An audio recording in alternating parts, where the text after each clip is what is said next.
Hello friends, இன்றைக்கி நம்ம டேஸ்ட்டான ஒரு ரெசிபி தான். காரசாரமான 2 ரெசிபி செய்ய போகிறோம் எக்கை வச்சு. இப்போ அதுக்கு தேவையான பொருட்கள் வெங்காயம் ஒரு 3 வெங்காயம் எடுத்துக்கோங்க, 2 தக்காளி, பச்சை மிளகாங்க.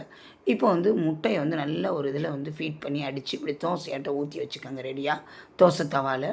இப்போ கடாயை வச்சு கடலை ஊற்றி கடுகு, சோம்பு போட்டு தாளித்து விட்டு இந்த பெரிய வெங்காயம் 3 நறுக்கி வச்சுருக்கோம்ல அதையும் போட்டு நல்லா படக்கு நல்லா வதக்கி விட்டுறணும். வதக்கி விட்டு பச்சை மிளகா உங்களுக்கு காரம் வேணுமா அப்படியே ஒரு பச்சை மிளகா நறுக்கி போட்டுக்கோங்க. கருவேப்பிலை போட்டு தக்காளி நம்ம பொடிசாக நறுக்கியிருக்கோம்ல அது மாதிரி அதையும் போட்டு நல்லா வதக்கிட்டு இஞ்சி பூண்டு பேஸ்ட்டு 1 ஸ்பூன் போடணுங்க.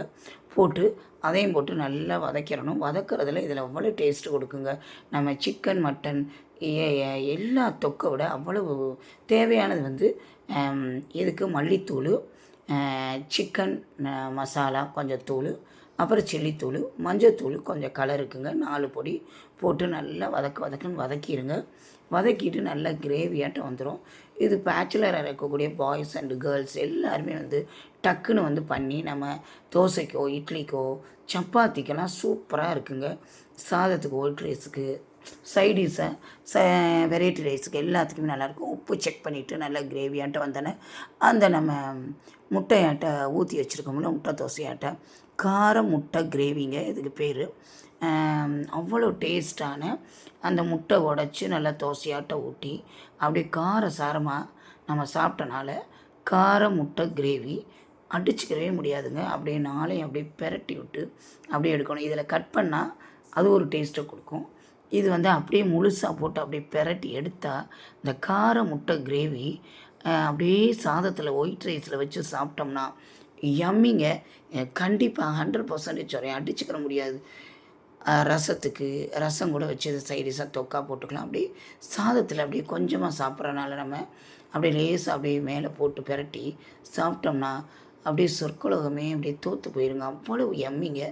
கண்டிப்பாக இது ஒரு தடவை நீங்கள் கார முட்டை கிரேவியை ட்ரை பண்ணி பாருங்கள்.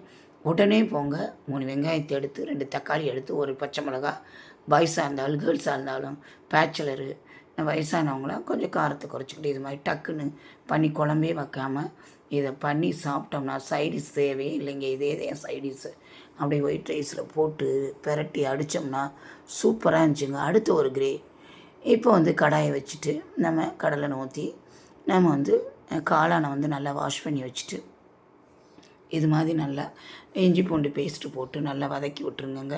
வதக்கி விட்டுட்டு இது நம்ம காளான் அதிகமாக வேக விடக்கூடாதுன்றாங்க. அதனால் நம்ம கொஞ்சோன்னு அந்த தக்காளி எடுத்து வச்சுருந்தோம்ல அதை அரைச்சி ஊற்றிட்டு அப்படியே நல்லா ஆஃப் ஆயில் மாதிரி நல்லா பாதி வேக்காடு வேக விடுங்க. இது மாதிரி ஒரு தடவை செஞ்சு பாருங்கங்க, எம்மியாக இருந்துச்சு. இப்போ அந்த காளானும் அந்த நம்ம தக்காளி அரைச்சி ஊற்றுனோம்ல அந்த விழுது வெங்காயம் நல்லா வதங்கிருச்சு. இதில் அரைச்சி ஊற்றுனது தக்காளி தொக்கு தான்.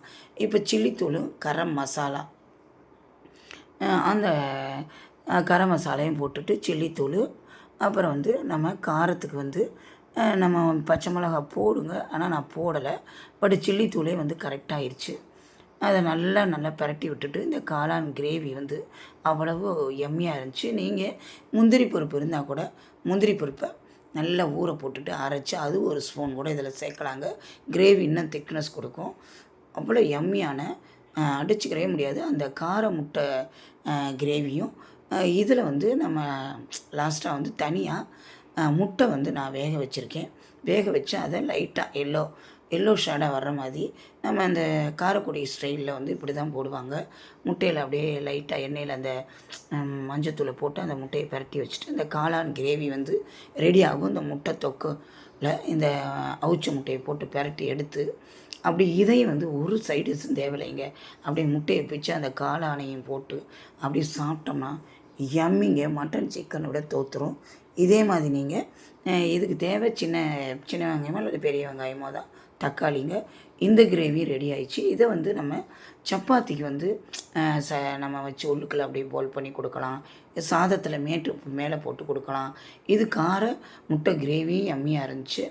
அப்புறம் நம்ம காளான் காரசாரமான காளான் கிரேவியில் எக்கு அவிச்சது போட்டு அப்படி பெரட்டி எடுத்தோம்னா காளான் முட்டை கிரேவி ரெடிங்க. 2 ரெசிபிங்க அதாவது ரெடி ஆயிடுச்சு. அதே மாதிரி காளான் முட்டை கிரேவி அவிச்ச முட்டை கிரேவி ரெடி ஆயிடுச்சு. ரெண்டுமே யம்மிங்க. அப்படியே சப்பாத்தியில் அந்த முட்டையை சாப்பிட்டு அந்த காளான் மட்டும் எடுத்து கிரேவியை சப்பாத்திக்கு நடுவில் அப்படியே முட்டையை ஊற்றி அப்படியே இப்படி ரோல் பண்ணி அது மேலே அந்த காளான் கிரேவியை அப்படியே வச்சு நம்ம அப்படியே ரோல் பண்ணி கொடுத்தோம்னா அவ்வளோ யம்மிங்க. அப்படியே கடித்து சாப்பிட்டோம்னா யம்மியாக இருந்துச்சுங்க. சூப்பராக இருந்துச்சு. இது மாதிரி பிள்ளைகளுக்கு நீங்கள் நைட்டு டிஃபன் மார்னிங் டிஃபன் வந்து செஞ்சு கொடுங்க. ஒரு ரோல் மட்டும் இதில் போதுங்க. அப்படியே எக்கை மேலே ஊற்றி இந்த காளான் கிரேவி இதுக்குள்ளே வச்சு கொடுத்தீங்கன்னா யம்மியான அவ்வளோ அடிச்சுக்கவே முடியாது. இதே மாதிரி நீங்கள் கொஞ்சம் ட்ரை பண்ணி பிள்ளைகளுக்கு செஞ்சு கொடுங்க. பிடிச்சமான ஒரு 2 ரெசிபியோடு நான் எக்ஸ்பிளைன் பண்ணியிருக்கேன். நம்மளோட வீடியோ பிடிச்சிருந்தா ஹைப் ஆப்ஷன் கொடுங்க. 2 அதாவது கார முட்டை கிரேவியும் முட்டை காளான் கிரேவியும் பிடிச்சிருந்தா லைக் பண்ணுங்கள், சப்ஸ்கிரைப் பண்ணுங்கள். நம்ம சேனலை தொடர்ந்து பாருங்கள்.